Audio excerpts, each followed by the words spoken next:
Seperti pujian ini mengatakan bahwa apapun yang terjadi Tuhan, kami tetap akan percaya dan selalu percaya bahwa seterjal-terjalnya jalan yang kami lewati dan seberat-beratnya langkah yang kami jalani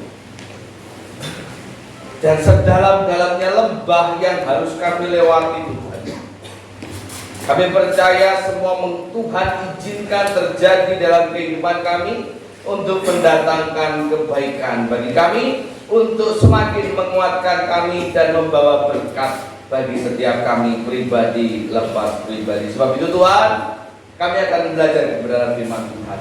Bila dengan firman Tuhan ini semakin menguatkan kami, untuk kami tetap dapat berjalan bersama dengan Tuhan walau apapun yang terjadi, walau terjal jalan yang harus kami lalui, walau berat kaki kami harus melangkah. Ajarkan kami untuk tetap taat, untuk tetap setia, dan selalu memegang erat tangan Tuhan dan berjalan beriring bersama dengan Tuhan. Hamba-Mu ini jauh dari sempurna, hamba-Mu ini penuh dengan keterbatasan. Sebab itu hamba mohon nikmat yang daripada Tuhan, supaya setiap kebenaran firman Tuhan yang tersampaikan semua berasal dari Tuhan dan kembaliannya menjadi kemuliaan bagi nama Tuhan. Urapi ruangan ini, urapi orang-orang jemaat-Mu yang ada di tempat ini, kuasai rumah-Mu ini, dan biarlah nama Tuhan dipermuliakan di tempat ini. Dan hanya dalam nama-Mu Tuhan kami Yesus Kristus, Tuhan dan Juru Selamat kami, kami berdoa, mengucap syukur, dan kami nyatakan siap untuk menerima kebenaran firman Tuhan. Haleluya, haleluya. Amin. Silakan duduk kembali. Shalom. Shalom.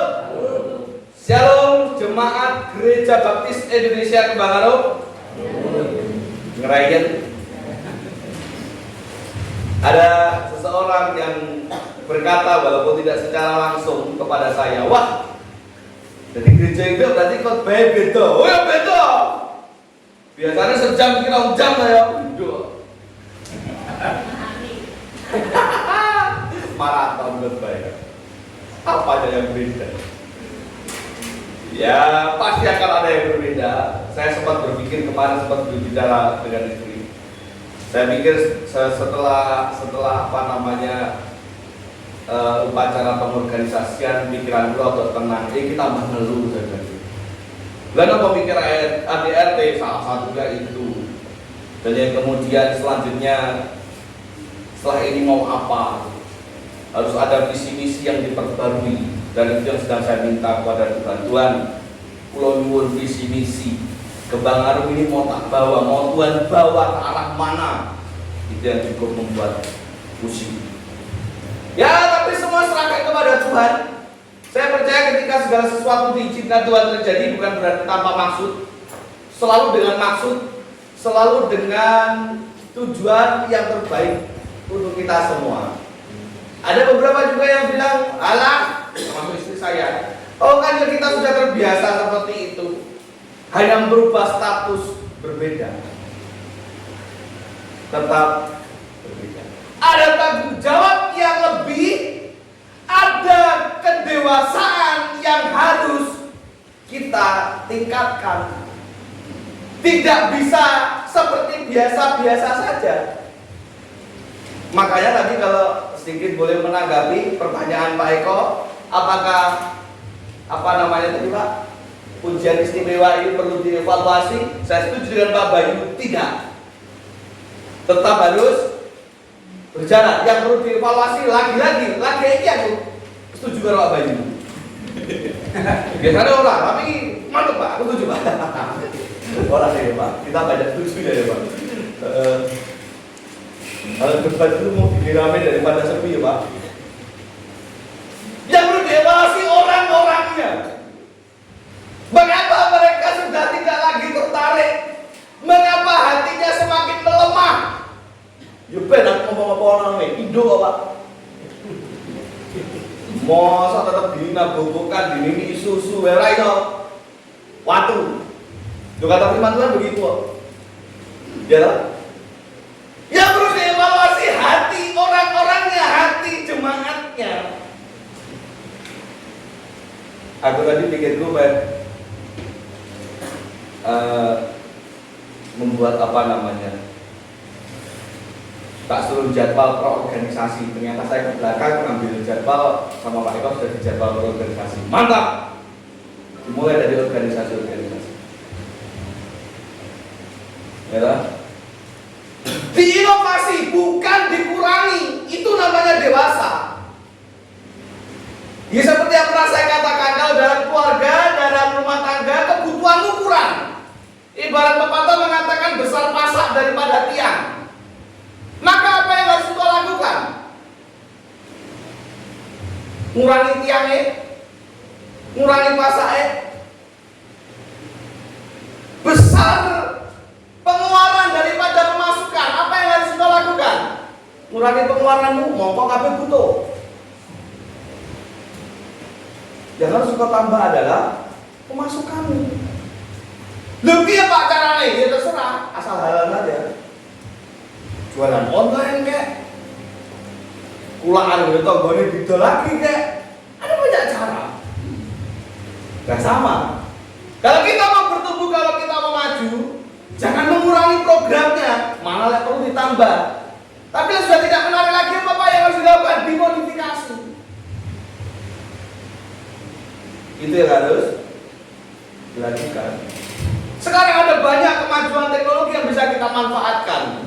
Kadang salah satu kendalanya Pak, tapi kalau Pak Bayu menyebutkan kira-kira dievaluasi apa kendalanya, salah satu Pak yang saya amati adalah waktu latihan. Apalagi kalau modelnya grup, kayak besok guru suami, kadang latihannya nempoknya waktunya susah. Berarti gimana? Apa nggak ada solusi? Ada. Biar caranya, enak YouTube, kirim aja link lagu YouTube. Bisa Pak? Latihan dewe-dewe di rumah. Besok tampil kayak jebret, nyanyi. Rasa repot. Semua bisa disiasati. Itu namanya bertumbuh menjadi dewasa. Walaupun berjalan bersama dengan Tuhan, tapi kalau kita nggak waspada ya kepleyok ya. Kita ceklok, keblegong, kepleset, ya apapun itulah istilahnya. Walaupun keblegong dan kepleset itu beda ya, lek bahasa Jawa, terprosok itu beda juga. Kepleyok itu beda kayak ini, pleyok gitu. Hati-hati ya, bahasa Jawa itu beda kata, itu beda arti. Kalau dalam bahasa Indonesia cukup satu kata jatuh, tapi kalau di bahasa Jawa kan tuh akeh. Jatuh neng buri itu geblak, jatuh neng arep itu nyungset. Loh iya bener lah. Jatuh dari pohon itu tiba. Apa mana? Jatuh cinta itu I love you. Apa jatuh cinta? Ada banyak ya, bahasa Jawa itu banyak banget artinya. Ya. Kalau tidak berhati-hati, kalau tidak waspada, yang akan terprosok, terpleyok, kepleset, kejeblos, apapun itu. Kalau tidak hati-hati, ya itu yang akan terjadi. Maka sebagai gereja yang mandiri, gereja yang dewasa, sebagai pribadi yang dewasa, pribadi yang sudah dimenangkan oleh Tuhan, ya harus waspada di dalam menjalankan kehidupannya, di dalam melakukan setiap aktivitas kehidupannya, di dalam memutuskan segala sesuatu dalam hidupnya. Pastikan bahwa setiap kita selalu bergandeng tangan erat dengan Tuhan. Apapun yang terjadi, itu definisi berjalan bersama dengan Tuhan. Tidak pernah meninggalkan Tuhan sedikit pun. Maka berhati-hatilah. Jangan suka mengkompromi. Apapun itu bentuk kesalahannya. Jadi mau salah satu mengkompromi tadi. Pak jam doa sepi Pak, apa jam doa ini ditiadakan, ya itu kompromi. Yojo. Lek perlu, nah ini modifikasi. Lek perlu toh yang datang kan biasanya mau kuwi tok. Kumpul saya di gereja, warnanya omah itu kan. Saya nggak paham kata kan. Kalau bapak-bapak itu kumpulan bapak-bapak itu mereka punya program. yang tidak pernah hadir akan dijadwal besok ke tempat. Nah, apa perlu dibingung Pak ya? Kumpul sing gereja, sing gak tau mangan kuarani. Wes diparani, ya toh. Begitu balik pamitan, nyuwun sewu niku bensinnya seliter biyen nih, sesuk terus naik gereja toh. Wis ditekani dadak jadi bensin aja saya dari gereja. Daripada aku cari di bensin kan. Mungkin salah satu cara. Atau mungkin acaranya dibuat menarik. Mungkin orang kadang berpikir supaya dongone muter suwi, apalagi semakin banyaknya datang, semakin lama, semakin malam pulangnya. Ada beberapa yang begitu. Ya walaupun sebenarnya sayang banget gitu loh. Namanya doa itu kesempatan didoakan, kesempatan mendoakan bersama. Tapi ya kita harus memaklumi. Mungkin ada yang sibuk, ada yang kecapean karena pekerjaannya terlalu berat dari itu. Dimodifikasi. Gereja yang menentukan atau seksi ibadah atau saya yang menentukan pokok-pokok doanya. Dibagi per grup. Ya toh? Ada banyak cara. Atau mau mulai lagi di model kayak dulu Pak Eko, ibadah doa. Dan musik ini kalau ibadah biasa tapi doa. Ayo aja. Tapi harus tetap berjalan dan semakin terus. Karena lagi-lagi kalau tidak waspada, jalan kita nanti ke depannya malah juga akan kepleset, padahal seharusnya itu tidak boleh terjadi. Jadi berjalan bersama dengan Tuhan itu masih perlu hati-hati. Loh, masa Pak kami ngakuni karena Tuhan, masa masih perlu hati-hati? Ya perlu. Karena yang dipermasalahkan atau yang menjadi masalah itu bukan Tuhannya, pasti, dan bukan jalannya. Tapi yang perlu diwaspadai adalah kitanya, yang seringkali ketika diperhadapkan di persimpangan jalan menggok sakar PDW manusiawi, tetapi tidak dapat dibenarkan gitu. Sangat normal, wajar akeh tunggale, tetapi itu tidaklah benar. Karena ibarat sebuah jalan raya gitu ya, selalu ada persimpangan jalan. Nah maka kalau tidak hati-hati akan memilih tikungan yang salah. Apabila sifatnya menungso semakin dilarang, saya penasaran, akhirnya langgar. Ada sebuah eksperimen gitu, ada orang naruh kotak, di kotak ada bolongan, kayak pernah cerita dia, ada tulisannya jangan dilihat, malah diinceng loh. Ya itu menungso Pak, dilarang kita tambah penasaran ngomong gak itu. Waduh ketika ada jalan persimpangan, dilarang belok kiri, malah nenggok. Lah ada rambu-rambu lintas bagjo itu kan supaya membuat orang tertib, orang kecelakaan. Aturannya jelas kok, jangan melanggar. Lah melanggar bahkan ada sanksi tilang dan sebagainya. Yang dilakukan apa? Mata saya melanggar, makanya lampu merah itu artinya jalan terus, lampu kuning kudu ngebut, hijau apa meneh. Ora enak artinya sing kuning ganti-ganti merah berhenti wis ora ono. Kanggone wong sing ngeyel. Gitu. Ya toh? Betul toh? Malah semakin dilanggar gitu. Jadi walaupun kita berjalan bersama Tuhan, kenyataannya masih dan akan selalu ada orang-orang yang ngeyel dan memilih jalan yang salah dengan kehendak bebasnya sendiri. Nah, maka apa yang harus dilakukan? Mari kita buka dalam kitab Amsal pasal 14 ayat 12. Amsal 14 ayat yang ke-12.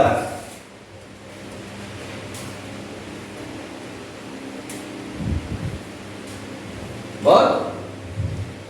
Kitab Amsal pasal 14 ayatnya yang ke-12. Firman Tuhan berkata demikian. Ada jalan yang disangka orang lurus tetapi menuju, baca bersama-sama ya, 1, 2, 3. Ada jalan yang disangka orang lurus tapi ujungnya menuju maut. Artinya apa Pak? Mau sakal iman itu. Ini sangat bermakna. Ada jalan yang disangka orang itu lurus tetapi padahal ujungnya itu menjadi atau menuju kepada maut. Banyak orang yang salah pikir, banyak orang yang salah kira ketika dibawa Tuhan oleh Tuhan ke tempat yang lebih enak. Loh, tapi kok bentuknya ngono Tuhan? Loh, tapi kok aku kudu sora Tuhan? Ketika Musa memberi pilihan kepada keponakannya Lot, ada dua tempat. Abraham kok Musa kok keturunan Lot. Abraham memberi pilihan kepada Lot, keponakannya. Nyok, daripada rela itu tukaran rebutan suket, dia tahu gue pakai ternak. Iki dua tempat ini. Sing kae gersang ngono kae bentukane sawangan dhewe, sing kae subur. Milih di, secara manusia milih mana? Subur. Tapi apa yang terjadi? Dihancurkan tempat Tuhan. Karena ternyata di sana tempatnya orang-orang yang berzina, penyuka sesama jenis, dihancurkan tempat Tuhan. Tapi ternyata yang kita gersang tadi justru sangat luar biasa pada akhirnya. Ada jalan yang diduga orang lurus, mulus, api, enak, tetapi ternyata itu menuju kepada maut. Maka hati-hati ketika kita menjalani kehidupan ini, hati-hati. Hati-hati pada mata fisik, hati-hati dengan mata hati. Harus dapat membedakan yang benar-benar baik di hadapan Tuhan dan mana yang tidak. Nah, apa yang kita lakukan? Apa yang harus kita lakukan? Kembali kepada pertanyaan tadi. Dari kitab Amsal 14 ayat 12 ini memberi peringatan bahwa selalu ada tipu muslihat iblis ditambah dengan kebodohan manusia, maka jadilah celaka, jadilah maut. Di mana mereka menyangka bahwa semua yang nampak indah itu selalu baik, padahal tidak. Lalu kita harus bagaimana? Saya menuliskan ada 3 hal. Yang pertama, lagi-lagi bukan dalam kitab Amsal pasal yang ke-12. Mundur.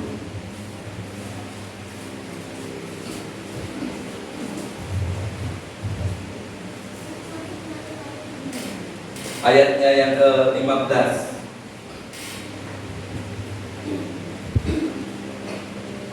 Kalimat pertama saja, ke-15a. Amsal 12 ayat 15a, saya bacakan. Jalan orang bodoh lurus dalam apa? Jadi kanggone wong bodoh. Dalane iki paling apik menurut dhewe. Mongko padahal tidak semua yang kita anggap baik itu benar-benar baik. Sebab itu setiap kita yang pertama harus menjadi lebih bijak. Jangan seperti orang bodoh yang ngeyelan. Wis dikandani ojo tetap ngeyel. Kenapa? Lho sing penting aku enak, sing penting aku apik. Ngeyel itu namanya orang bodoh. Tetapi sebaliknya mari setiap kita menjadi lebih bijak. Apa pernah harus didewasakan? Harus lebih bijak. Jangan menjadi bodoh dan ngeyelan. Sebab tidak semua yang kita pandang lurus dan mulus itu baik. Silakan disurvei. Saya belum sempat survei, tapi sejauh yang saya tahu, jalan tol itu jalan, sebutannya jalan apa? Bebas hambatan. Setiap orang bebas ngebut. Bahkan gak ngebut di sana ini rentok memang kudu ngebut, walaupun ada batas. Tapi karena orang jalannya penak, mulus, lurus, seringkali terjadi. Bedakan dengan jalan kampung atau jalan kota yang dengan seringkali sambat itu. Sing grota-grota lah, sing groja-groja lah, sing nikung-nikung lah, sing rame-ake bocah cilik dolanan bal-balan lah. Sekarang lagi musim layangan lah. Ya toh? Tapi kalau dibandingkan dengan jalan tol yang lurus, yang mulus tadi, yang bisa ngebut tadi, angka kecelakaan khususnya yang menimbulkan kematian lebih banyak mana? Lebih banyak mana? Jalan tol. Karena ketika orang menyangka itu lurus, itu mulus, itu baik, mereka jadi seenaknya ngebut sakarepe ora ngerti aturan. Mereka menjadi hilang kewaspadaan, makanya banyak yang kecelakaan karena ngantuk. Beda lek mlaku nek kampung, sithik-sithik kudu ngerem, ana sing polisi tidur lan ngerem, mudhun dilo ditangkene. Tangi. Polisi tidur. Juga. Polisi tidur juga ya, Bella. Harus banget. Ada bertanya bareng ngerem meneh. Ada orang menyeberang ngerem meneh di seberang desa. Karena lewat jalan kampung, jalan tengah kota, yang walaupun kelihatannya banyak tantangan, banyak rintangan, banyak gerunjalan, tetapi justru sebenarnya justru jarang menimbulkan kecelakaan, apalagi yang mengakibatkan mobil ada tapi jarang dibandingkan jalan tol. Apalagi ada kampung gitu, sini betul mandek monggo, gitu. Kayak mau kadang yang berani uang, gitu. Jalan apa? Saya di jalan raya. Tapi pernah nggak jalannya berani uang di sana ini? Pernah nggak? Udah doang sebenarnya mantap semua aja. Cuma harus istri saya gimana? Yang berani bah mah di sana ini. Dan bayar orang lagi menyeberang seberangnya Pak. Biar sumpah ya. Wah, aku kenapa nyeberang kok seberangnya itu semua kan? Jadi nyeberangnya terus seperti nyeberangnya. Di tengah saya badan nyeberang apa boten? Mulai boten nyeberang jenai seberang jenai paksa monggo. Sana ini kan untuk karo apa? Bagian. Kan teman-teman bagian ini. Jadi Bapak Ibu Saudara, waspadalah. Justru ketika hidupmu nampaknya sedang baik-baik saja, kita justru harus semakin waspada. Contoh, ngobrol perpuluhan. Wong gak perpuluhan loh, duit pula akeh, kerja pula akeh. Ngopo? Jadi perpuluhan diberkati. Lah aku ora perpuluhan lo diberkati. Alah ngopo to donga-donga bareng aku ora donga lek diselamat. Ingat dan kuduskan hari Sabat Pak Banyu apa to? Wah aku ora tau teko ibadah lho ya aku nyantai. Tang itu iso tetep ambakan. Selalu ada jalan yang kelihatannya mulus tetapi ini bukan doa jelek. Saya yang mengingatkan waspadalah karena tidak semua jalan yang kita sangka enak itu baik untuk kita. Jadi apa ini? Apa yang Alkitab katakan dosa? Maka tidak perlu lagi pendapat Anda. Paham maksudnya? Ya Alkitab ngomong salah, pendapatmu sudah gak lagi penting. Pendapat saya juga gak penting. Kalau Alkitab ngomong salah, kuwi gak bener. Pendapat kita gak penting teman. Karena Alkitab itu kebenaran yang mutlak. Maka gak usah berusaha untuk membela diri. Loh, tapi kan aku tetap diberkati, gak usah membela diri. Kalau Alkitab sudah katakan itu salah, ya salah. Pendapat kita gak penting gitu. Gak usah berusaha untuk membela diri, tidak usah berusaha untuk membawa kebenaran untuk kita, gak usah ngajak debat Alkitab, bopo. Gak penting pendapat kita. Maka dalam kitab Yakobus 4 ayat 17 katakan, setiap orang yang tahu akan berbuat baik tetapi tidak melakukannya maka ia Lek Alkitab terus ngomong ngono gak perlu berdebat. Ke gereja itu baik atau tidak? Ibadah ke gereja itu baik atau tidak? Baik. Maka kalau kau tidak melakukannya dosa. Ojo ngomongin kalimat Alkitab dosa sisan. Ya karena tidak baik jadi dosa. Makanya itu Pak, Bapak ewangi benar. Berdoa itu baik atau tidak? Baik. Maka ketika engkau tidak melakukannya, memberi persembahan, memberi perpuluhan itu baik atau tidak?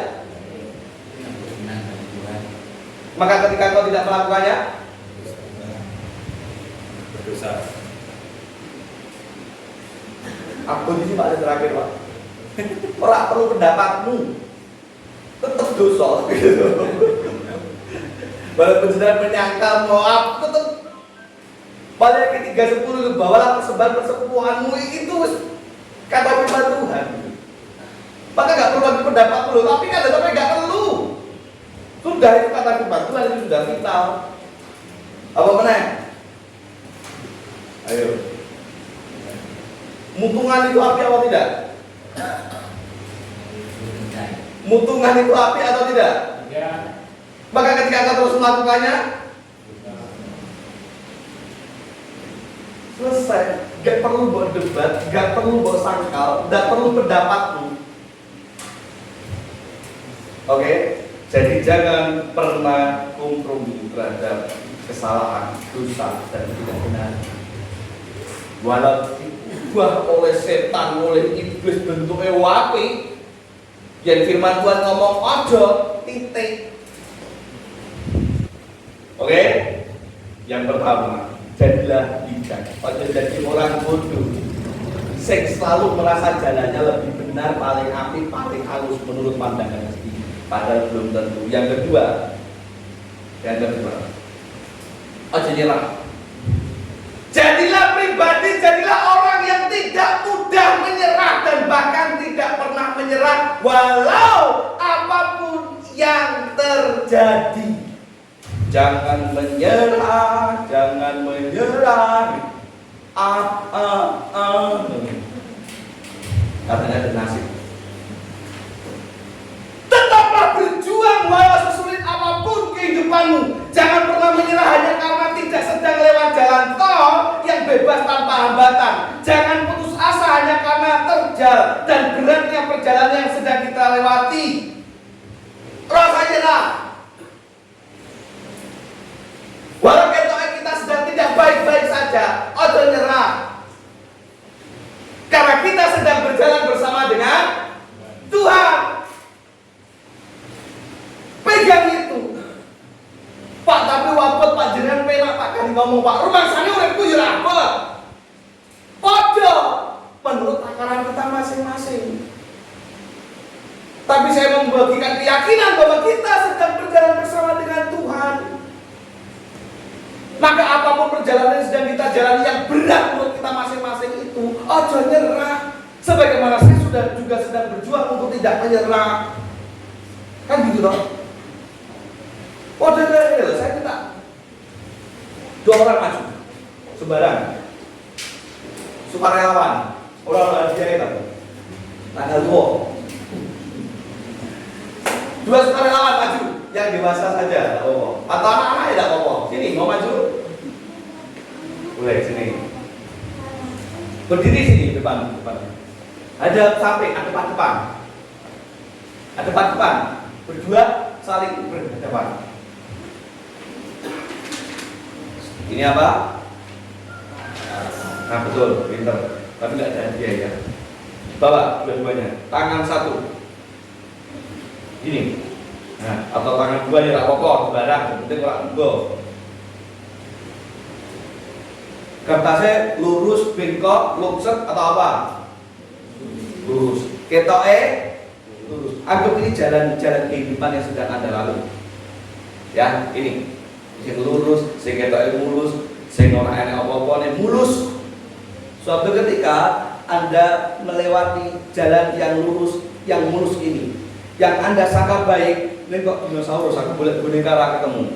Ono ini dinosaurus. Anggap saja ini kita. Pak, kok aku kayak dinosaurus, ora apa-apa padha. Ya. Agak kepikir. Nah, ini jenengan dan saya. Wah, jalan lurus nih, lewat gitu kan?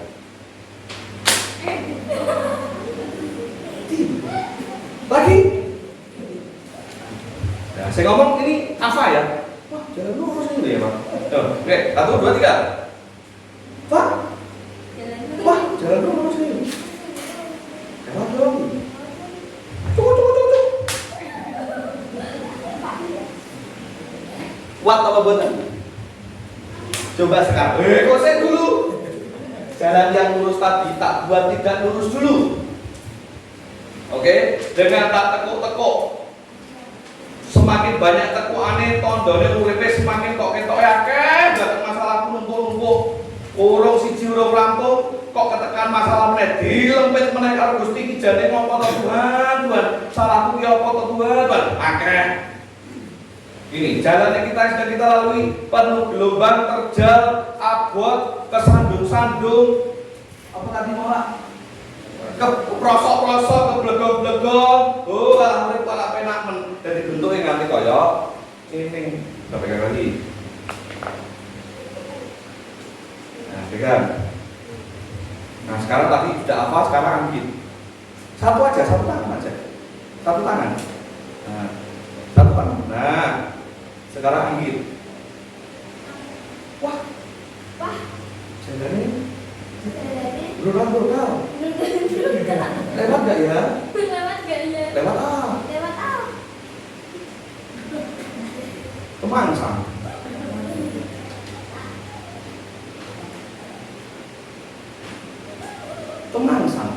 Artinya apa loh? Makasih ya. Ini tak kasih ini. Memang itu punya dia. Artinya apa tuh Bapak Ibu Saudara? Paham maksud saya kan? Kayak firman Tuhan ngomong loh, jalan yang disangka lurus ternyata menuju maut. Tetapi yang mungkin kita yang orang penak jebul, ternyata oleh Tuhan memang sengaja dipakai untuk Anda lewati. Sengaja diizinkan Tuhan Anda melewati jalan itu. Neng sesungguhnya Tuhan sedang punya rencana yang jauh lebih baik. Neng sesungguhnya Tuhan sengaja membuat Anda lewat itu supaya Anda lebih kuat, lebih berpengalaman. Itu sebabnya ya, kenapa orang-orang Papua ketika main bola, ketika lomba lari selalu menang. Persipura zaman dulu ya, sebelum ada naturalisasi, sebelum ada ini dan itu, wah musuh Persipura ini dapat tiba. Okol tahu okol. Bodine ini menangan, melahirkan menangan. Betul. Kenapa? Alam yang membuat mereka begini. Alam mereka tidak seperti alam kita di sini. Kita mengalami jalan perbukitan, mana gunung Pak? Jalanan, apalagi sebelum zamannya Pak Jokowi, ya ini nggak kampanye Pak Jokowi juga besok nggak calon lagi. Jalanan belum banyak yang bahkan tidak ada yang aspalan, terjal. Mereka butuh kalau mau ke sekolah saja nyeker Pak.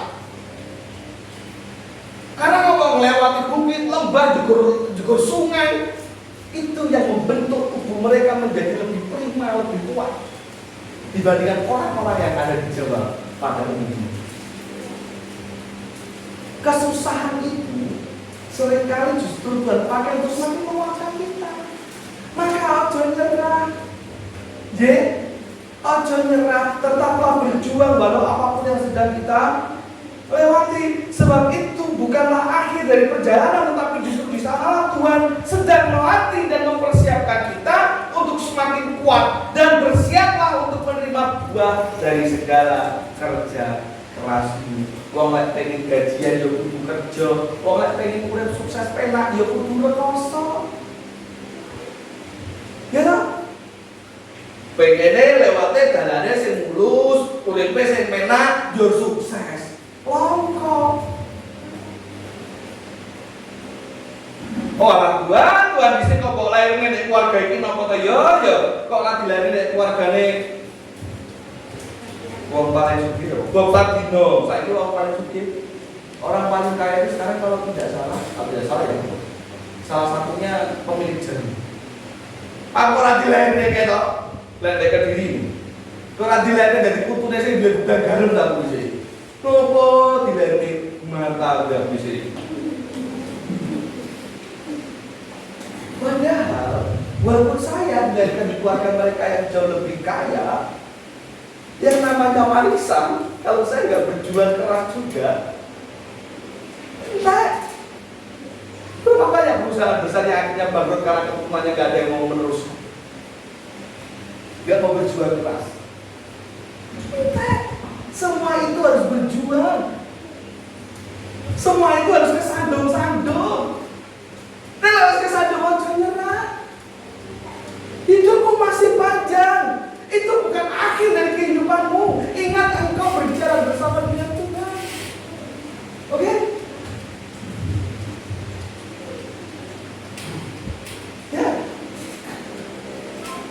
terus berjuang.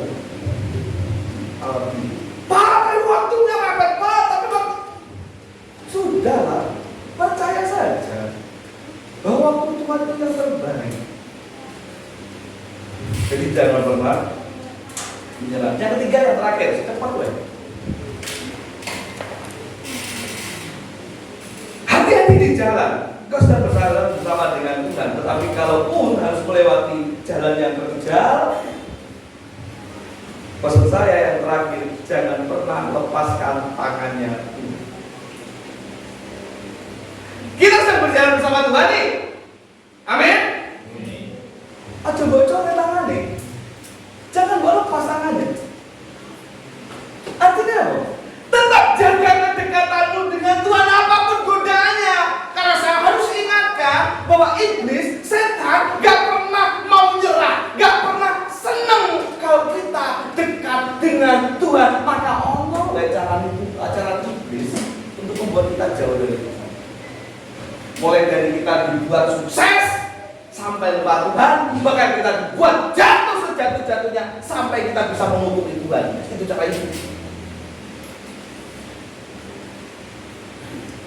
Oke. Maka ketika Anda sedang keadaan tidak punya uang atau mungkin cenderung miskin, Pak, itu ujian, ya. Tetapi orang yang sedang kaya, punya duit akeh, itu pun juga sedang diuji. Karena orang yang miskin bisa mengutuki Tuhan, orang yang kaya bisa meninggalkan Tuhan karena kekayaan. Artinya apa? Apapun posisi kita itu bisa dipakai oleh iblis untuk membuat kita jauh dari Tuhan. Maka pesan saya, meh sugih, meh melarat, meh sehat, meh sakit, ojo lepaskan tangannya Tuhan. Cek ngomong apa? Ya? Nah, ini mantan bukan geng motor ya, tetapi apa suka touring. Nah itulah pokoknya suka touring luar kota, Wito dan Pak Rektor, mantan touringers, apa sebenarnya? Riders, boncengan, Semarang Yogyakarta kecil, bilang jam, motoran Pak motor, ke Jogja naik motor, tolong jam, lemah, Pak Rektor, tolong jam, ya, kalau berita ya. Iya, cek nambah, akhirnya dilarang kalau anak putunya gue kasih nekat kan jauh-jauh motoran. Kebut ya berarti. Tapi lepas Pak Rektor ngobut itu berarti pas dolaran itu menjadikan dia berarti. Gocangannya saya kenceng apa-apa, wah ini berarti. Kalau mencolok-colokan motor gitu. Iya. Gocangan kenceng. Oh biasa. Orang kaget berarti. Tapi pada umumnya dan pastinya gojalannya mesti saya kencang. Saya berjalan, saya kencang, saya nikung apa tajam, saya kencang. Nah itu yang harus kita lakukan dengan Tuhan. Semakin terjal jalannya sedang kita lalui, saya kencang bagi anu, ojo ketika unip penak, ya jadi colek, aja dikendo. Lagi-lagi artinya apa? Hiduplah semakin dekat dengan Tuhan. Kayak kata Paulus itu, latihlah dirimu beribadah. Karena latihan jasmani itu terbatas, tetapi latihan ibadah itu menyehatkan, menguatkan iman. Tujuannya supaya apa? Supaya kita semakin dekat dengan Tuhan. Ojo kendo doane, ojo kendo ibadahe. Makin berat, makin dekat, makin terjal, makin erat, makin berliku, makin taat. Lagi. Makin berat, makin dekat, makin terjal, makin erat, makin berliku, makin taat. Ojo dijole ya, ojo biasa wae juga. Kadang kudu dijiwit dan ngebut.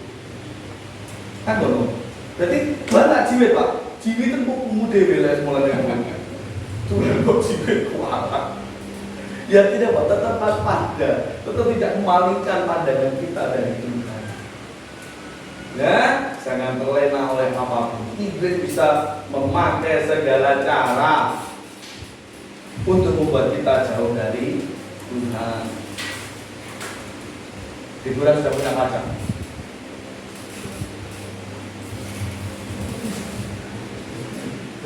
Belum. Ada banyak anak muda yang ketika belum punya pacar malas naik gereja. Isin karo kancane Pak, kancaku ning gereja do bawa pacar, aku ra dhewe. Begitu untuk pacar, lali. Ya. Loh, kemarin kemana dia? Kok enggak anu sama pacar? Diajak ke pasar. Mas Minggu situ apa? Lah kok naik gereja? Lah enggak enak apa mau nolak. Apapun kondisimu bisa dipakai Tuhan untuk membuat, bisa dipakai iblis untuk membuat jauh dari Tuhan. Maka apapun kondisimu jangan pernah lepaskan tangan Tuhan. Oke. Yang pertama, jadi semakin bijak. Yang kedua, jangan pernah menyerah. Yang ketiga, jangan lepaskan tangan Tuhan. Mengapa? Karena apapun kondisi situasi kita saat ini, yakinlah kita sedang bersama, berjalan bersama dengan Tuhan. Amin. Amin. Aja nyerah ye. Wis indro. Wis indro. Ojo gampang nyerah. Kecentok aku ini, sakit aku ini. Pak aku jengkel, Pak aku jadi males, Pak. Ojo nyerah. Ya, kita sudah dewasa. Wah, berarti anak ngawur. Ketua PBI nggak program ngawur itu jadi males, Pak. Ojo nyerah. Terkadang kita harus dibenturkan dengan berbagai macam ketidaksetujuan. Dia tadi yang bilang loh, emangnya aku selalu setuju dengan Pak Bayu pun juga sebaliknya. Tapi kita sama-sama berjuang untuk kebanggaan ya Pak. Orang nyerah Pak. Nyerah Pak untuk baca SPM. Gak boleh nyerah. Benturan, hantaman itu pasti akan selalu ada. Apalagi semakin dewasa semakin mandiri. Tantangannya pun juga akan semakin berlipat. Jenengan nyerah, aku nyerah, jodoh nyongkok. Gitu kan? Itu bukan ciri-ciri kedewasaan. Ojo nyerah, ojo pernah lepaskan tangannya Tuhan, dan jadilah semakin dewasa. Tuhan memberkati kita semua. Kita akan berdoa. Tuhan, hamba-Mu yang penuh dengan keterbatasan ini sudah selesai berbicara. Hamba-Mu sujud berserah di hadapan Tuhan dan menyerahkan segala sesuatunya ke dalam tangan kuasa-Mu. Dan izinkanlah Roh Kudus-Mu yang menyentuh hati dan menggerakkan setiap kami, khususnya jemaat ini, untuk tetap berjalan bersama dengan Tuhan walau apapun yang terjadi, untuk tetap bertahan kepada iman dan keyakinannya kepada Tuhan walau apapun. Karena walaupun orang sekitar kami mengecewakan, bahkan orang yang kami sayangi mengecewakan, keluarga pun seringkali mengecewakan, tapi kami percaya Tuhan tidak akan pernah sekalipun mengecewakan. Terima kasih Tuhan. Terima kasih Yesus. Terpujilah nama-Mu sekarang dan selama-lamanya.